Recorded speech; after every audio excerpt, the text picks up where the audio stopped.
ये जो वर्ड है वे एक वंडरफुल वर्ड है, क्योंकि जितने अर्थ यहाँ पे आप देख रहे हैं, इन अर्थों में हम इतने तरह से इस वर्ड को यूज़ कर सकते हैं। इस वीडियो में हम सिंपल लेवल से लेकर एडवांस लेवल के यूजेस वे के पढ़ेंगे, ठीक है। इसलिए वीडियो काफ़ी इम्पोर्टेंट होगा, कोई भी पार्ट इसका आप मिस नहीं करेंगे अगर सीखना चाहते हैं तो। और वीडियो अगर पसंद आता है तो एक लाइक ज़रूर कर देंगे, ये आपसे मेरी रिक्वेस्ट है। और चैनल अब तक सब्सक्राइब नहीं किया है तो इसको आप सब्सक्राइब कर लेंगे। आइए इसका हम पहला यूज़ देखते हैं।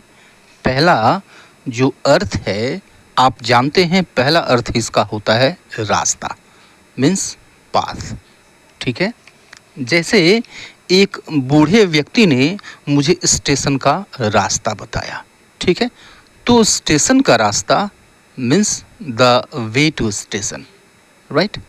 ऐसे सेंटेंसेस आपको मिलते हैं, the way to station, the way to the post office, इस तरह के बहुत सारे सेंटेंसेस आपको मिलते हैं, ठीक है।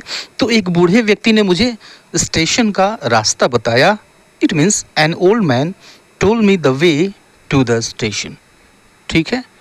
द वे, रास्ता, ओके। कृपया मुझे पोस्ट ऑफिस का रास्ता बताओ, ठीक है।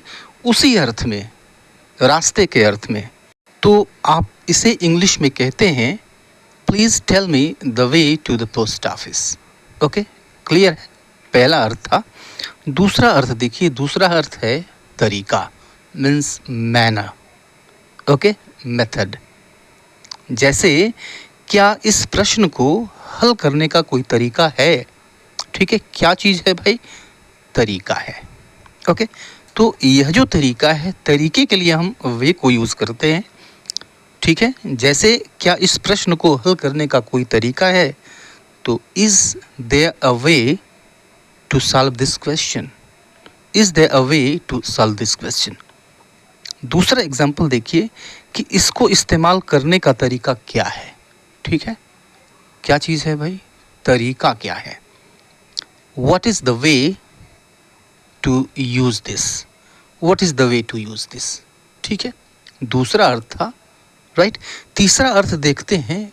तीसरा अर्थ इसका होता है जिस तरह से, ठीक है।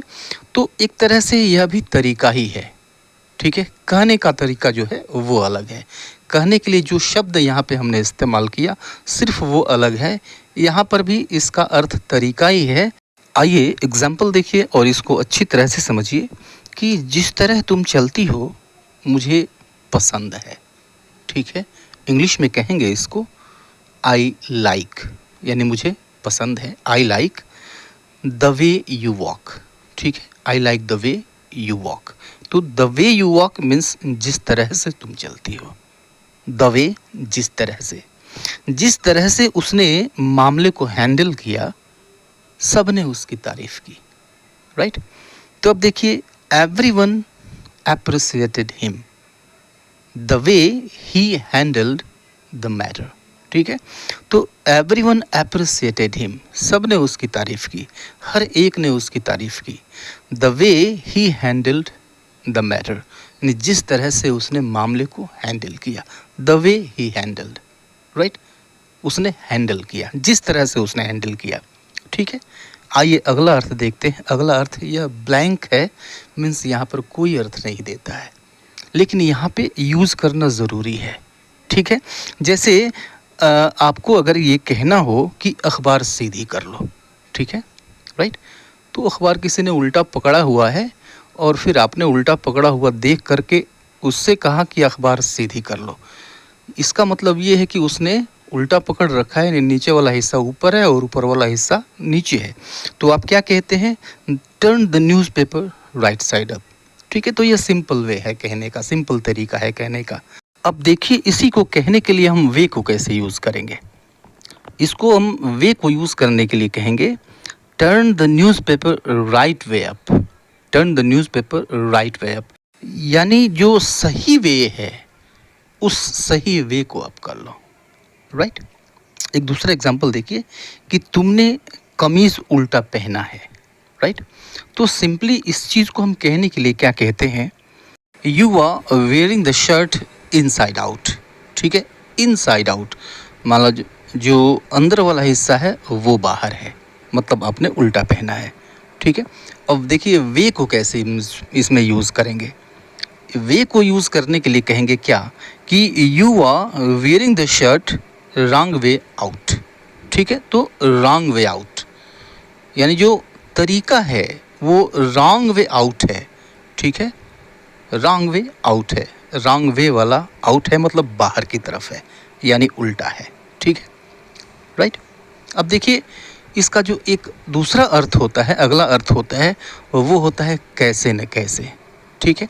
तो कैसे न कैसे के लिए हम कहते हैं one way or another, one way or another, कैसे न कैसे। जैसे कैसे न कैसे वह जीत जाएगा, यानी किसी न किसी तरह से वह जीत जाएगा, तो तरह आ गया, ठीक है, तरीका आ गया। तो यह भी एक तरह से तरीका है, वर्ड्स सिर्फ अलग हैं, ठीक है। तो वन वे और अनदर, तो कैसे न कैसे वह जीत जाएगा, he will win one way or another, he will win one way or another, ठीक है। और एक सेंटेंस और देखिए, एग्जाम्पल और देखेंगे कि कैसे न कैसे यह समस्या हल कर दो, यानी किसी न किसी तरीके से इस समस्या को हल कर दो। कहने का मतलब यही है, यानी किसी न किसी तरह से इस समस्या को हल कर दो, ठीक है। वे को कैसे इस्तेमाल करेंगे इसमें कि solve this problem one way or another, solve this problem one way or another, ठीक है, राइट। वे मीन्स तरफ भी होता है, तरफ मतलब साइड, ठीक है। दिशा एक तरह से कह लीजिए, दिशा, दिशा बताता है ये, साइड बताता है, तरफ बताता है। जैसे हवा किस तरफ चल रही है, हवा किस तरफ चल रही है, यानी हवा के जो चलने का डायरेक्शन है वो क्या है। Which way the wind is blowing, which way the wind is blowing, हवा किस तरफ चल रही है, विच वे किस तरफ, किस दिशा में, राइट। तुम इसे गलत तरफ घुमा रहे हो, गलत तरफ यानी गलत दिशा में घुमा रहे हो। You are turning it wrong way, you are turning it wrong way, तुम इसे गलत तरफ घुमा रहे हो, गलत दिशा में घुमा रहे हो। तो गलत दिशा, दिशा कह लीजिए या फिर तरफ कह लीजिए, वे, राइट। अगला अर्थ देखिए, वे का अर्थ अलॉट होता है, मतलब कहीं ज़्यादा, राइट। जैसे हम कहते हैं कि वह तुमसे कहीं ज़्यादा चालाक है, ठीक है। तो ज़्यादा के अर्थ में भी उसको यूज़ करते हैं एडवर्ब के रूप में, वह तुमसे कहीं ज़्यादा चालाक है, राइट। तो इसको हम कहेंगे he is way cleverer than you. तो he is way cleverer than you means he is much cleverer than you, कहने का मतलब ये है, यानी मच का यहाँ पर मतलब वे निकलता है, वे का मतलब यहाँ पे मच निकलता है, कहीं ज़्यादा, ज़्यादा, ठीक है। या फिर he is far cleverer than you, ऐसे भी कहते हैं, he is way cleverer than you. एक दूसरा एग्जाम्पल देखिए कि यह उससे कहीं ज़्यादा आसान है, यह उससे कहीं ज़्यादा आसान है means it is way easier than that, it is way easier than that, यह उससे कहीं ज़्यादा आसान है। तो कहीं ज़्यादा मीन्स मच या फॉर, देखिए कैसे मैंने इस्तेमाल किया है इसको, कॉम्परेटिव डिग्री के ठीक पहले, राइट। तो कॉम्परेटिव डिग्री में जब आप ज़्यादा या फिर कहीं ज़्यादा जोड़ते हैं तो यह वे आता है या फिर फॉर आता है या फिर मच आता है, ठीक है, ज़्यादा के लिए कॉम्परेटिव डिग्री से पहले। तो हम वे को भी यूज़ कर सकते हैं, राइट। वे का एक अर्थ बहुत भी होता है, अभी पीछे आपने देखा बहुत का भी अर्थ देता है, मतलब ज़्यादा ही है ये। जैसे एक एग्जाम्पल देखिए कि दशहरा अभी बहुत दूर है, ठीक है, दशहरा अभी बहुत दूर है। तो अब यहाँ पे एक अलग तरह का सेंस आ रहा है, ठीक है। तो दशहरा अभी बहुत दूर है, Dussehra is a long way of, Dussehra is a long way of.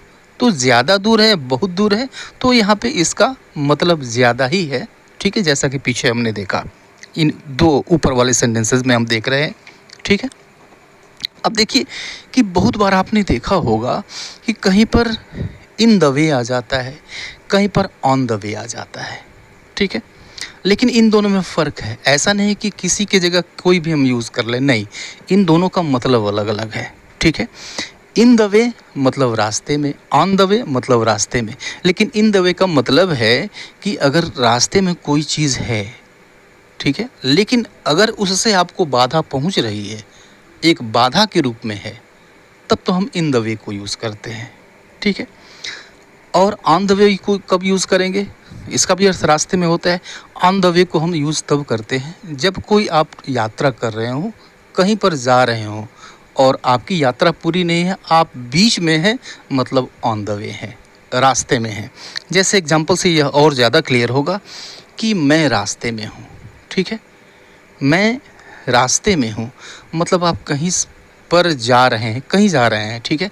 वहाँ पे आप पहुँचे नहीं हैं, बीच रास्ते में हैं, ठीक है, पहुँचने वाले हैं। तो रास्ते में है means on the way, I am on the वे, ठीक है। मैं रास्ते में हूँ, आई एम ऑन द वे। वह भोपाल के रास्ते में है, तो वह भोपाल पहुँचा नहीं है, अभी रास्ते में है, भोपाल बाद में पहुँचेगा। तो रास्ते में है, यह यात्रा है, राइट। कहीं वो जा रहा है, he is on the way to Bhopal, right. तो रास्ते में होना, यात्रा के दौरान, कहीं जाने के दौरान ऑन द वे यूज़ करते हैं। इन द वे, मेरे रास्ते में एक शेर आ गया, अब देखो रुकावट आ गई, अब वो आगे नहीं बढ़ सकता, यह एक बाधा है। तो इन द वे को यूज़ करेंगे कि अ लायन केम इन माई वे, एक शेर मेरे रास्ते में आ गया, बाधा है। सफलता के रास्ते में बाधाएं आती हैं, ठीक है। तो इसको इंग्लिश में कहेंगे there come obstacles in the way to success, there come obstacles in the way to success, ठीक है। आज के लिए इतना ही, मिलते हैं नेक्स्ट वीडियो में, तब तक के लिए good bye and take care.